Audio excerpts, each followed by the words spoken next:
Paulo, gimana nih tanggapan Baim dan Paula yang lagi panas? Ya, jadi sebenarnya kalau yang gue lihat dari persoalan Baim dan Paula di dalam putusan cerai yang sempat beredar yang seakan-akan mengatakan bahwa Paula berselingkuh gitu ya, Paula berselingkuh dan mengakibatkan akhirnya adanya perceraian.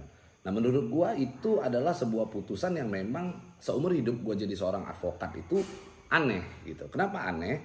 Ketika ada satu putusan bahwa seseorang bercerai, dari mana majelis hakim, dari mana majelis hakim bisa tahu bahwa adanya terjadi sebuah bentuk perselingkuhan, apalagi dijelaskan secara detail gitu ya bahwa ada terjadi satu bentuk perselingkuhannya seperti apa gitu.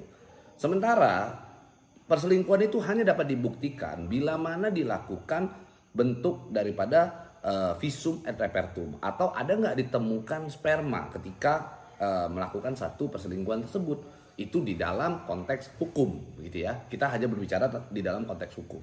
Nah bagaimana di dalam suatu badan lembaga peradilan, pengadilan agama dalam hal ini lalu bisa memutuskan dengan yakin gitu ya, dengan yakin seakan-akan ada terjadi perselingkuhan. Harusnya putusannya kalau hanya sebatas chatting, sebatas jalan-jalan, ngopi, atau dimanapun itu gitu ya, tidak ditemukan adanya sperma atau ditemukan adanya pembuktian terjadinya satu bentuk hubungan badan selayaknya hubungan suami istri begitu, maka harusnya putusannya adalah bercerai akibat dari kedua belah pihak pasangan suami istri tidak mampu mempertahankan rumah tangga begitu, karena terjadi keretakan, ketidakcocokan, terjadi pertengkaran yang secara terus menerus. Itu adalah hal yang lumrah yang selama ini terjadi. Maka putusan pengadilan tersebut harus dilakukan review kembali, harus diuji kembali menurut saya gitu ya. Dari pihak Paula harus segera melakukan pengecekan secara mendalam terhadap putusan tersebut. Dikhawatirkan ada hal-hal yang tidak kita inginkan di luar daripada jangkauan kita. Bisa jadi kita menduga bahwa itu ada pesanan atau ada hal-hal yang memang mengarahkan agar putusannya seperti itu. Nah kalau putusannya seperti itu, ada pesanan, ini kita berandai-andai. Kalau seandainya terjadi adanya pesanan, adanya titipan yang meminta agar majelis hakim memutus dengan keadaan seperti itu, maka kami menduga gitu ya, saya menduga bahwa tujuan daripada perceraian tersebut hanya sebatas konten. Bagaimana agar pihak-pihak tertentu diuntungkan secara publik gitu. Secara publisitas pihak-pihak tertentu diuntungkan.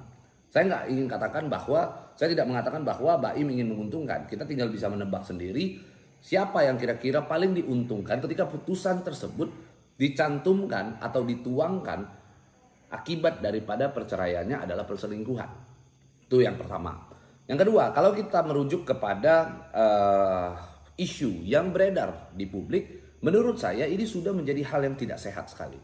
Kenapa tidak sehat? Sampai ada isu yang dibuat seakan-akan Paula mengidap penyakit HIV.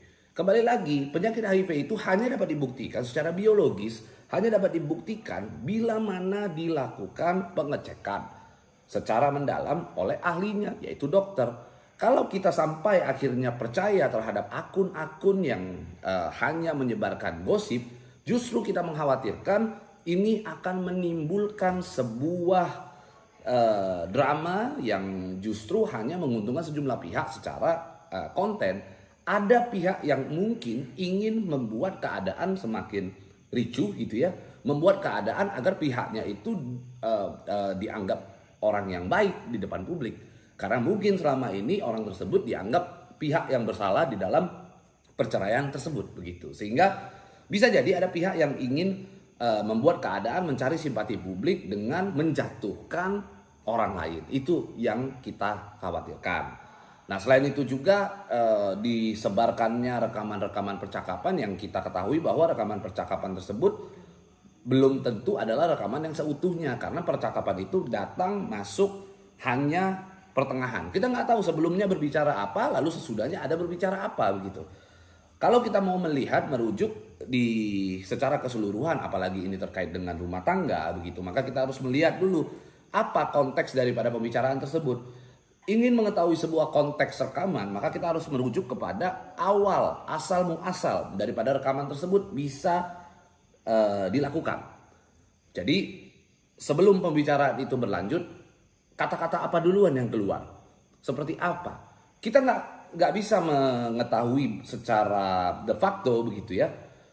Bisa saja kita menduga bahwa Paula terpaksa mengikuti drama itu karena di bawah tekanan. Paula terpaksa mengucapkan kalimat-kalimat yang seakan-akan dia mengakui perselingkuhan. Paula mengakui adanya hubungan, chatting dan lain-lain karena di bawah tekanan. Mungkin bisa terjadi. Ini kan kembali lagi harus kita melihat asal muasal daripada rekaman tersebut. Apa pembicaraan awal, apa pembicaraan akhir. Jangan sepotong-sepotong, jangan membuat keadaan semakin ricuh. Karena kembali lagi kita bisa melihat bahwa dengan rekaman keluar, siapa pihak yang akan diuntungkan dari rekaman tersebut disebar. Kan begitu. Intinya simple. Begini teman-teman. Hubungan rumah tangga, apapun yang terjadi, konflik rumah tangga hanya dapat dikonsumsi oleh keluarga itu sendiri. Bukan untuk publik.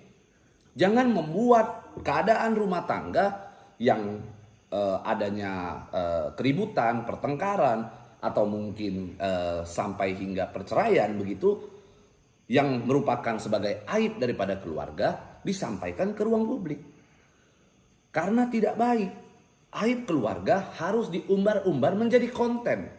Aib keluarga diumbar-umbar untuk menguntungkan, kembali lagi ini clue-nya ya, menguntungkan pihak-pihak tertentu untuk konten pribadi, untuk publikasi, untuk nama baik seseorang. Itu adalah hal yang menurut saya telah menciderai komitmen dalam berumah tangga.